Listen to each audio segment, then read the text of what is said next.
Hello and welcome to Rajya Sabha Television. You're watching a brand new edition of India's World with me, Rausan Pereira. India has said it will take necessary measures to offset any adverse impact on its interests due to the US President Donald Trump's decision to dump the Iran nuclear deal. The External Affairs Ministry on Thursday said India was closely monitoring the situation arising out of Trump's announcement to pull the US out of the Iran deal. There have been apprehensions that the US decision may adversely impact New Delhi's oil import from the Persian Gulf nation as well as the Chabahar port project. Iran is the third largest supplier of crude oil to India after Saudi Arabia and Iraq. Countries that have financial dealings with Iran are expected to be hit by the comprehensive sanctions regime announced by the Trump administration after withdrawal from the nuclear deal. On this edition of India's World, we will discuss the implications of the US pulling out of the Iran nuclear deal for India. Joining me on the program today are Rezaul Hasan Laskar, Associate Editor of the Hindustan Times, Ashok Sajjanhar, former diplomat, and A.K. Pasha, Professor, Center for West Asian Studies, JNU. Thank you to all my guests for joining me on this edition of India's World. Professor Pasha, I'd like to begin with you. What are the implications for India as far as Trump pulling out of the Iran nuclear deal? Well, we have gone through in the previous era where sanctions were imposed by the United States. Then the EU and United Nations also joined on this entire sanctions regime, which affected quite a few things. One is the import of oil. For at least 3-4 refineries, Iranian crude has been of great importance to us for decades, and that was affected. In fact, from third to the position became 11th or 12th. And the payments related to this import of crude also was a major issue. We tried many mechanisms through Turkey, through Germany, through our own banks, but a lot of money got stuck for various reasons because of the financial systems linkage with the United States, Europe, and others. Second one was the pipeline to bring gas. Iran, Pakistan, India pipeline also became a victim in one way or the other, because investments there were affected because of the US Congress legislation.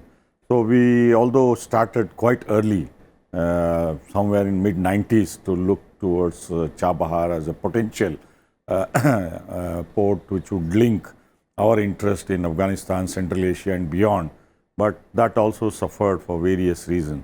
Third one, of course, trade. India has substantial trade for a long time, even during the Reza Shah Pahlavi's regime before '79. But for various reasons of the sanctions and financial problems, trade also suffered, investments also suffered, and number of students who would come for studies here.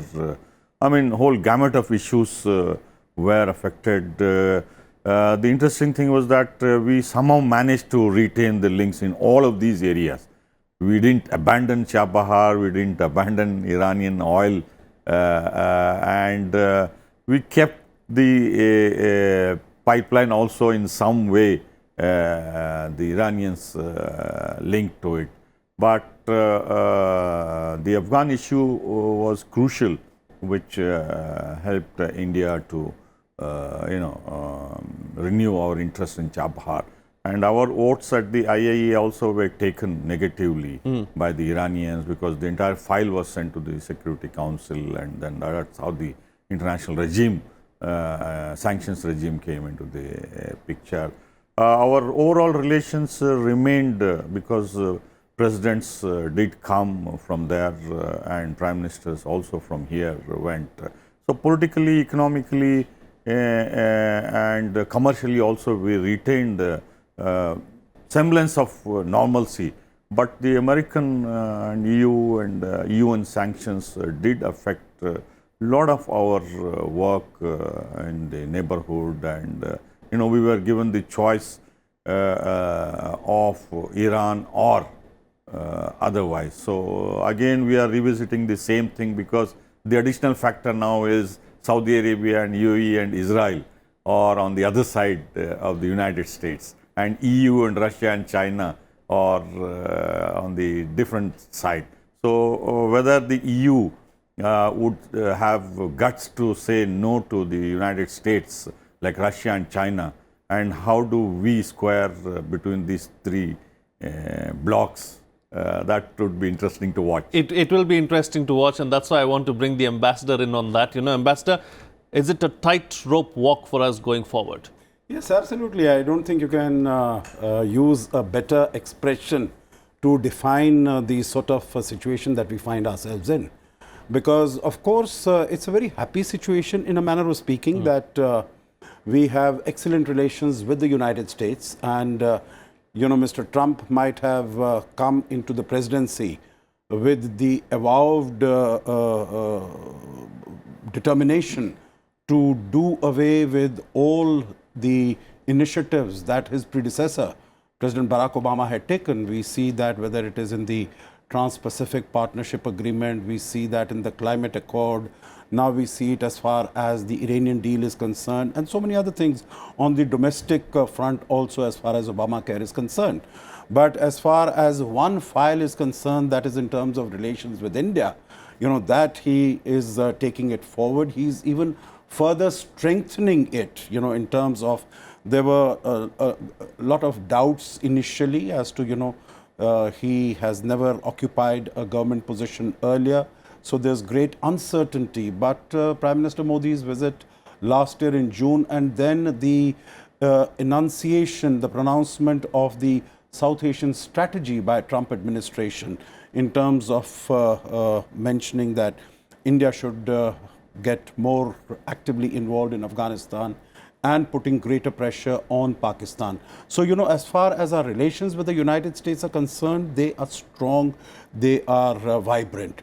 Also, our relations with Saudi Arabia, they have, I think, they are at this moment the best we have ever had with Saudi Arabia. With Israel, we see the first ever visit by a Prime Minister, by the Indian Prime Minister, to Israel after establishment of diplomatic relations 25 years ago took place, and then the Israeli Prime Minister also came for a 6-day visit to India, a very successful visit, and there is a whole gamut of areas with the United Arab Emirates also, and with Iran also. When the Prime Minister went there last in 2016, when he went there in May, and this trilateral agreement was signed about Chabahar. And of course, it's a matter of satisfaction that although the agreement was signed in the middle of 2016, but on 3rd December 2017, we had the inauguration of the Chabahar port. We had managed within the span of about 18 months or so to expand the capacity of the first phase of the Shahid Bahishti seaport there from 2.5 million tons to 8.5 million tons.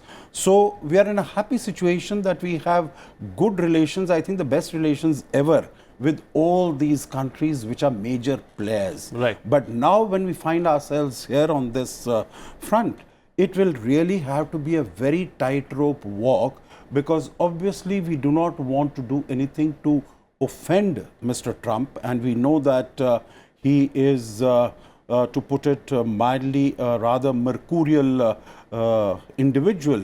So we don't want to do anything that would create offense as far as he is concerned, but we have to protect our interests as far as our energy security is concerned. Sure. Iran at one time used to be the top oil exporter to India. Today it is number 3, but there also it is about 200,000 barrels per day that we are importing. And we had decided that during the current year and going forward, we will double this offtake and make it to about 400,000 barrels per day. So that in terms of the price of the oil, international price of oil, and we have seen just in this case also over the last, from the 8th to now, that the international price of oil, at least in the short term, is rising. Yes, yes. So what is the impact that it is going to have as far as inflation within the country, as far as the requirements are concerned, as far as Chabahar is concerned? We were able to take a carve out from the United States earlier, right, because it is in their interest also to reach out to Afghanistan and to have greater development there. And when Rex Tillerson had come here, he had also mentioned that we have an understanding of what India's concerns and needs are. Sure. So, to come back to your question, yes, it will need all the finesse as far as our diplomacy is concerned. Indeed. To take it forward. Indeed. Diplomacy overdrive then in the days to come.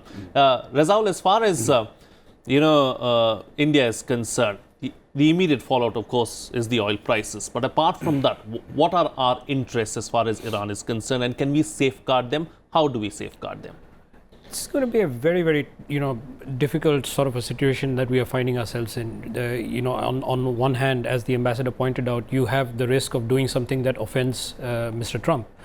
But I think, you have to look at what the French are saying. Yesterday, the French were very, very clear. They said, we don't want to be seen as vassals of the US, and you have to let our companies continue to do business with Iran. I mean, of course, France is talking because Airbus has this huge lucrative contract lined up with Iran.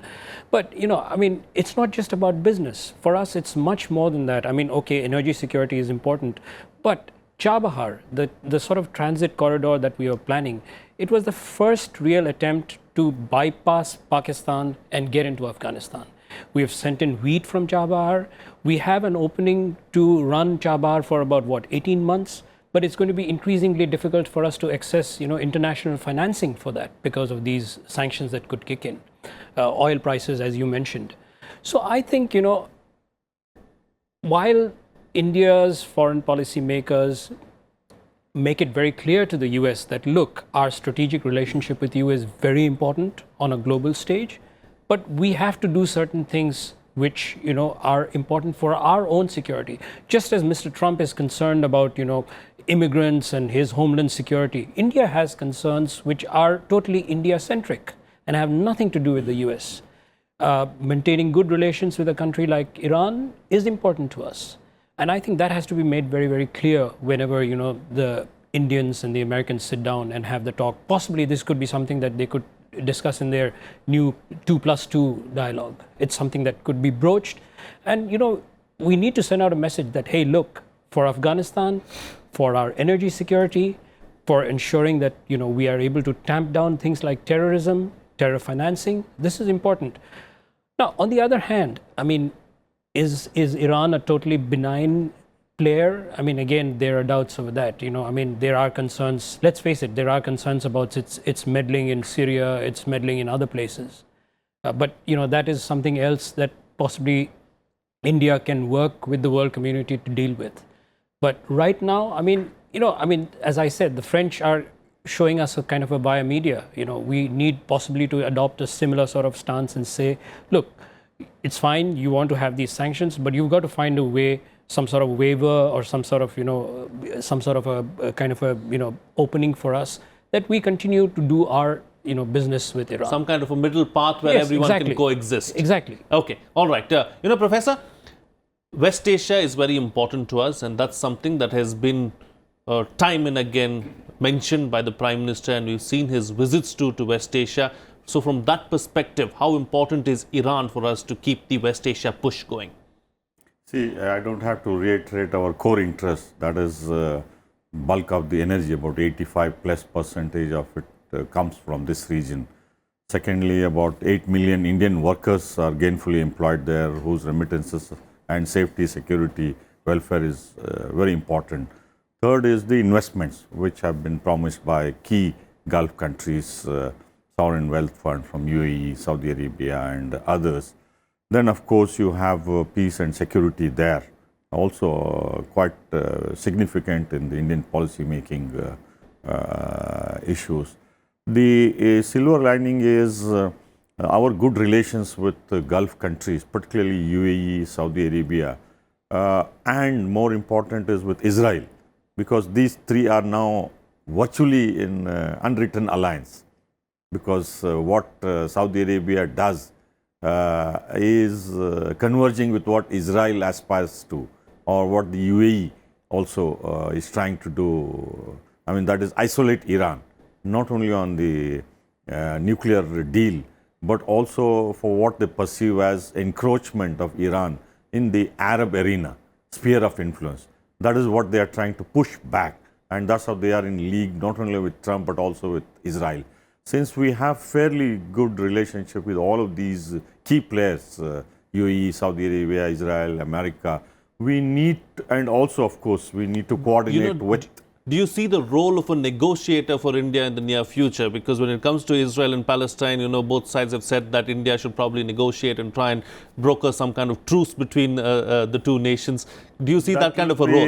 A tall order because the Americans have tried a lot on this issue. The Israelis have been quite adamant. But Americans' interests are different, yes. There's no harm in trying. But more immediate to the point is we need to safeguard our interest in Iran, and that is oil, Chabahar, Afghanistan, trade, and also our linkages. Because all said and done, the relationship which might emerge between Pakistan and Iran also we need to keep in perspective.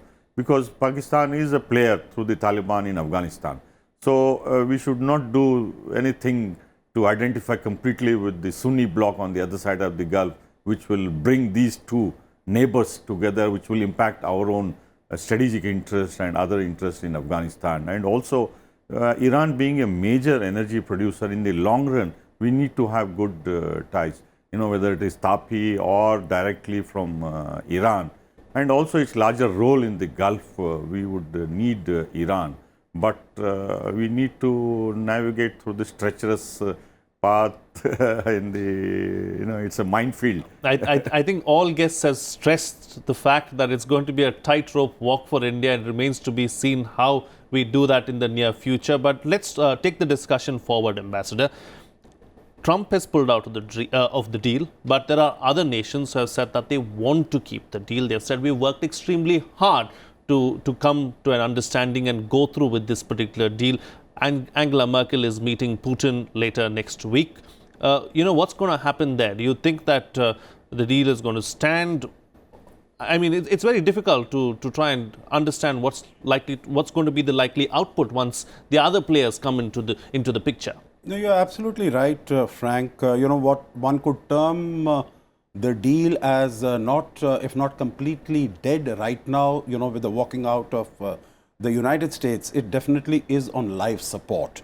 And this life support is not going to last for too long.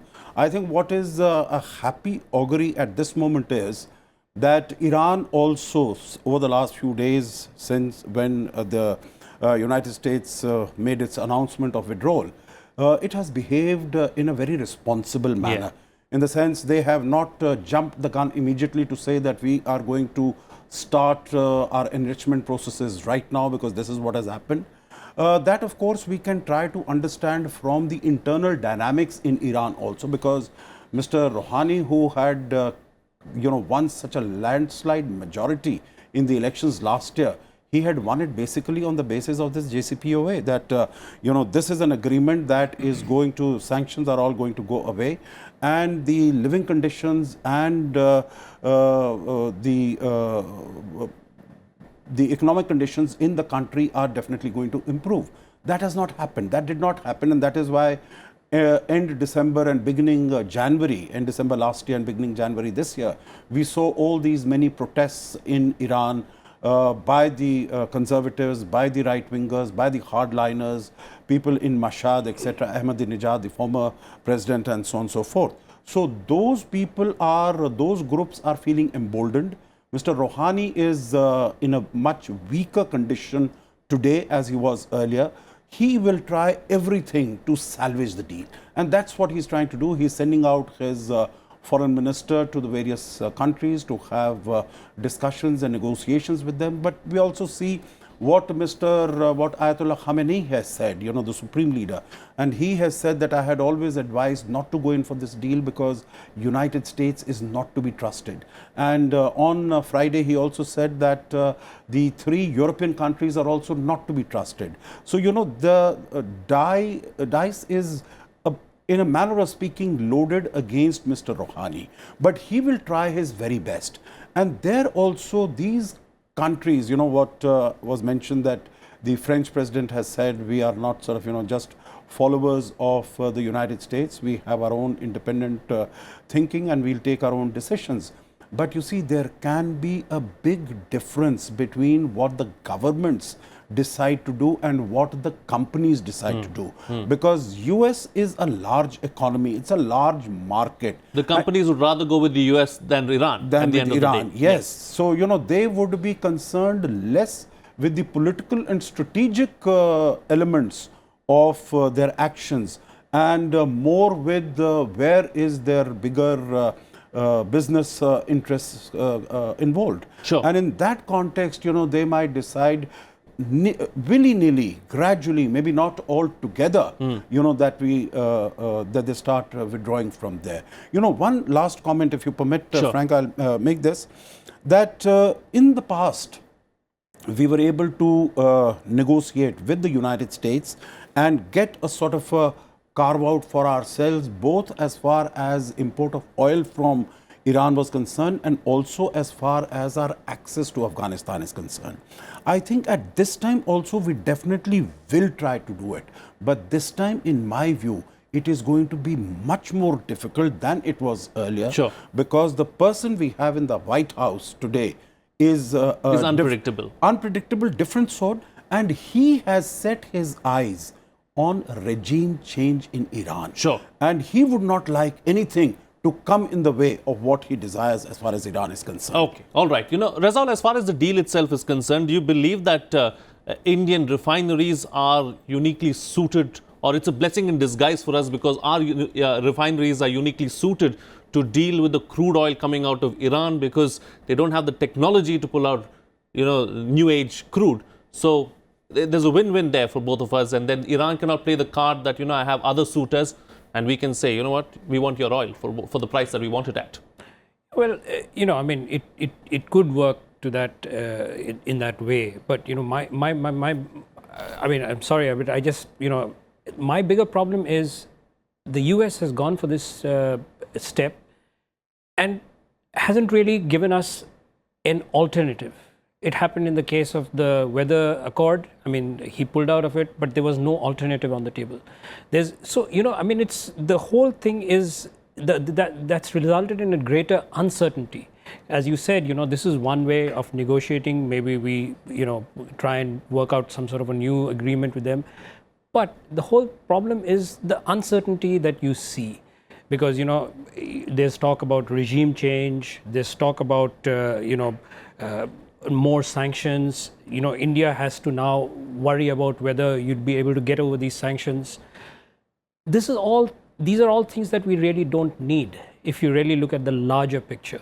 You would rather, despite of all the problems that are happening in Syria, in other places, in Lebanon, it is always better to have a stabler Iran, because that serves your strategic interests in Afghanistan. It serves your strategic interests vis-a-vis Pakistan. These are things that will have very long range. Iraq is a great example of what you're talking about. When we had a stable Iraq, there was a stable West Asia. Yeah, and you went in there, and of course, you had a better president at that time, and he didn't have an alternative.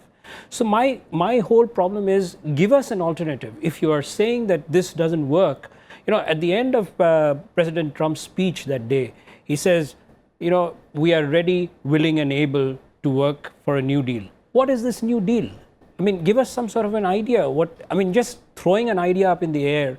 It's just like he's going into this talks with North Korea, and we really don't know what is going to happen. That's the biggest problem that I have, with the policies of the US. Uncertainty is the biggest problem, and that's the that's the biggest problem that you have, is what you're suggesting. Closing comments from all my guests, starting with you, Professor. The way ahead for India and Iran.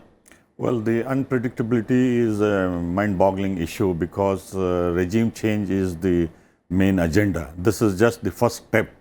Like the Israeli leader Netanyahu has pointed out, they feel until a new regime is in power in Tehran, they feel all the problems in Syria, in Bahrain, in Yemen, in other countries, even on their border in Gaza. But is that going to be that easy, Professor?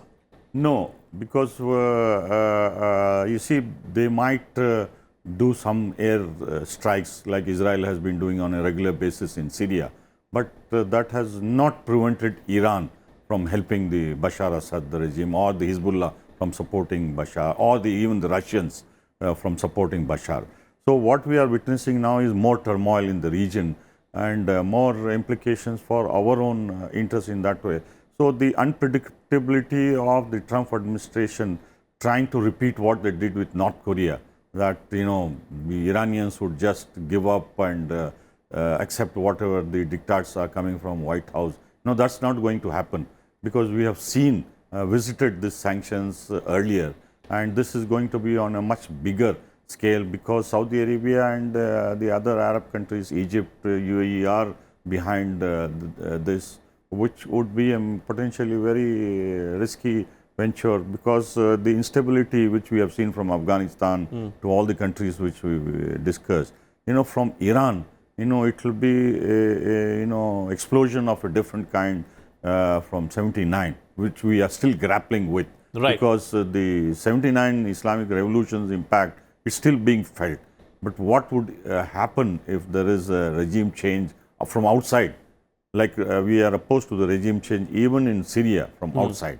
So if it were to be repeated in Iran, it has very severe implications. That's where we need to coordinate with Russia and China, and to a certain extent the EU and C with other countries also, even with Israel, Saudi Arabia. We have and how we can salvage the situation. Yes, exactly. Right, Ambassador. Difficult times ahead, Frank, and we really need to be prepared for it, brace ourselves for it. But while working towards getting the best outcome, we also need to be prepared for the worst possible scenario. And now, what could that be? Well, that could be, in terms of, meaning what I can foresee, that if the pressure is there, and what Mr. Trump has really thought why he needs to get out of this deal is because he seems to be under the impression, and in my view, mistaken impression, that Mr. Kim Jong-un has been brought to the negotiating table because of the pressure tactics that have been applied by him. So he said he's managed to get him to the negotiating table, and so he'll be able to get a regime change in Iran also, as far as this. But a regime change there is going to be, much more hardliner. There have been talks right now that the helm of the administration there you never know what may be lurking around the corner. And they've said, maybe military needs to take over. There have been very many voices that have been coming out. Last comment on that, what was mentioned, that we should ask them to ask Mr. Trump or the United States to give us an alternative. I think we can really forget about it, because all the European leaders went to him. Macron went, Angela Merkel went, and Boris Johnson went. And nothing has worked. Nothing has worked. Right. So limited time, Ambassador. Rezaul. Hard choices, that's all I can see right now. And we really have to keep an independent sort of a policy. We have to make sure that our interests, not, the interests of other people, those we have to keep paramount. Remember energy security, remember the security situation in the region, and how a relationship with both the Western powers and Iran is important for us. Right. So we have to find, a sort of an alternative. Make sure that, we make it very clear to the Americans that, okay, you've pulled out of the deal, but we have interests that we have to protect. Sure. Yes, Professor. Yes, this last point, I don't think we are going to witness the regime change immediately, because the sanctions regime will take some time. Probably Iranians might even absorb some military air attacks, but they would harass the oil tankers in the Strait of Hormuz, and also try to sabotage the water desalination plants, the oil infrastructure. That could escalate the oil prices. Already there is speculation $300 it might reach if this situation... We don't want that to happen. All right, on that note, then we call it a wrap on this edition of India's World. Thank you to all my guests for joining me on the program and putting things into perspective for us. You can share your feedback with us as well. Our email ID is indiasworld.feedback@gmail.com. You can also tweet to us using our Twitter handles @FRP09 and @Rajya Sabha TV. That's it from me. See you again next time.